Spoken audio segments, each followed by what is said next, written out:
Hello मेरे प्यारे बच्चों, हम लोग बात करने जा रहे हैं एल्यूमिनियम ट्राईहैलाइड और बोरान ट्राईहैलाइड के स्ट्रक्चर में डिफरेंस क्या है। देखिए, अगर हम लोग बात करें एल्यूमिनियम ट्राईहैलाइड की तो ये क्या होता है, ये डायमर के रूप में एग्जिस्ट कर सकता है। जैसे अगर हम लोग बात करें एल्यूमिनियम ट्राईक्लोराइड की, तो एल्यूमिनियम ट्राईक्लोराइड जो होता है वो एग्जिस्ट करता है कैसे, डाइमर के रूप में एग्जिस्ट करता है। ठीक है, देखिए ये रहा हमारा क्या, एल्यूमिनियम ट्राईक्लोराइड, ये रहा हमारा दूसरा एल्यूमिनियम ट्राईक्लोराइड। तो ये क्या होंगे, ये डाइमर बना के रहते हैं। देखिए ये रहा एल्यूमिनियम, ये रहा इससे Cl जुड़ा हुआ, राइट, और ये रहा, ये अपने दोनों इलेक्ट्रॉन इसको डोनेट कर देगा, कोऑर्डिनेट बॉन्ड बनाएगा। इसी तरीके से इससे जो ये वाला Cl जुड़ा हुआ है, ये इससे कोऑर्डिनेट बॉन्ड बना के रहेगा, यानी ये डाइमर के रूप में एग्जिस्ट करेगा।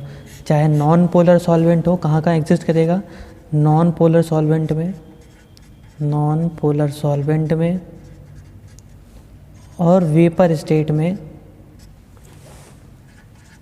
वेपर स्टेट में, वेपर फेज में या वेपर स्टेट में बात कर लीजिए, ये क्या एग्जिस्ट करता है, डाइमर के रूप में। ठीक है, 400 से 800 डिग्री सेंटीग्रेड के टेम्परेचर के बीच। अगर इससे ज़्यादा टेम्परेचर बढ़ाएंगे तो ये डायमर टूट जाएगा हमारा, ठीक है, तब मोनोमर बन जाएगा। तो देखिए ये डायमर के रूप में एग्जिस्ट कर सकता है कौन, हमारा एल्यूमिनियम ट्राईक्लोराइड। ठीक, लेकिन अगर हम लोग बोरान ट्राईक्लोराइड की बात करें या बोरान ट्राईहैलाइड की बात करें, तो बोरान ट्राईहैलाइड जो होता है वो हमारा डायमर के रूप में एग्जिस्ट नहीं कर सकता। एग्जाम्पल के रूप में हम देखते हैं, जैसे मान लीजिए हम अगर बात करें बोरान ट्राईक्लोराइड की,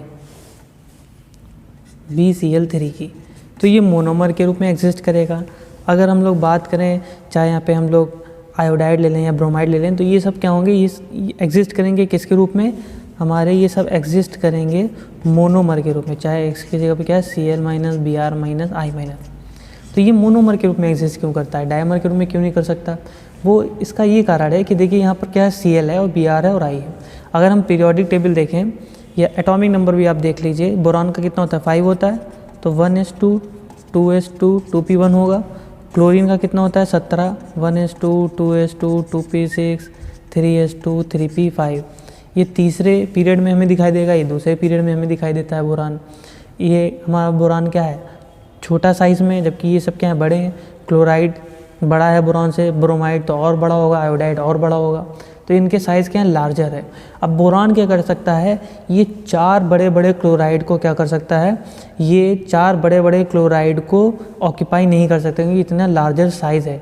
ये इनको क्या कर सकता है, अपने पास ऑक्यूपाई नहीं कर पाएगा, बॉन्ड 4 क्लोराइड को ये झेल नहीं पाएगा। ठीक है, क्यों, क्योंकि उनका साइज़ क्या है, बहुत बड़ा है। बोरान का साइज़ क्या है, छोटा है। जबकि अगर हम लोग बात करें तो पहला रीज़न क्या हो गया कि due to smaller size of, due to smaller size of boron in compare to chloride, bromide and iodide, boron trihalide BX3 does not exist as dimer, right. तो पहला रीज़न ये हो गया। अच्छा, फिर फ्लोराइड तो स्मॉलर साइज़ का होता है, वो तो इसी के पीरियड में दूसरे ही शेल में आता है, क्योंकि उसका एटॉमिक नंबर फ्लोरीन का कितना होता है, 9, 1s2 2s2 2p5, ये तो इसी की पीरियड का है, तब ये डाइमर क्यों नहीं बनाता है। तो इसका रीज़न देखिए, दरअसल अगर हम लोग बात करें फ्लोराइड की यानी फ्लोरीन की हम बात करें, तो फ्लोराइड जब बोरान के साथ जब फ्लोरीन जुड़ता है, इस तरीके से फ्लोरीन जब जुड़ता है, ये बोरान ट्राईहैलाइड बनता है। तो अगर आप पीछे लेक्चर वाला देखेंगे वीडियो, तो उसमें क्या है, उसमें स्ट्रक्चर बनाया हुआ है PF3 का।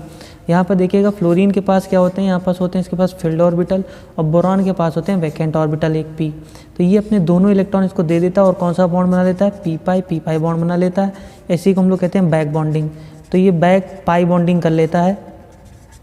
अब अगर हमें इसमें एक फ्लोरीन और जोड़ना है, तो उसके लिए हमें इसकी बैक बॉन्डिंग को क्या करना पड़ेगा, ब्रेक करना पड़ेगा, क्योंकि बोरान के पास एक p ऑर्बिटल खाली होता है सिर्फ। ठीक है, क्या है, 1s2 2s2 2p1, ये इसके पास क्या है, p सब शेल हमारे पास खाली है इसका। ठीक है, ये इसके पास क्या है, p ऑर्बिटल खाली है।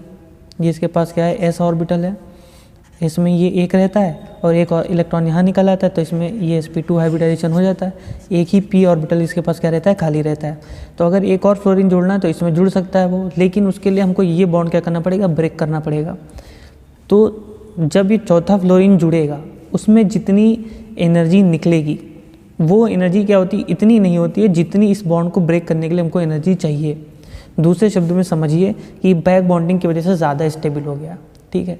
अब ज़्यादा स्टेबल हो गया है तो इसको तोड़ने के लिए हमें ज़्यादा अमाउंट में एनर्जी चाहिए। अगर हम उसकी बात करें, जब इसमें एक और फ्लोरीन जोड़ेंगे तो उसमें इतनी एनर्जी नहीं रिलीज़ होती है।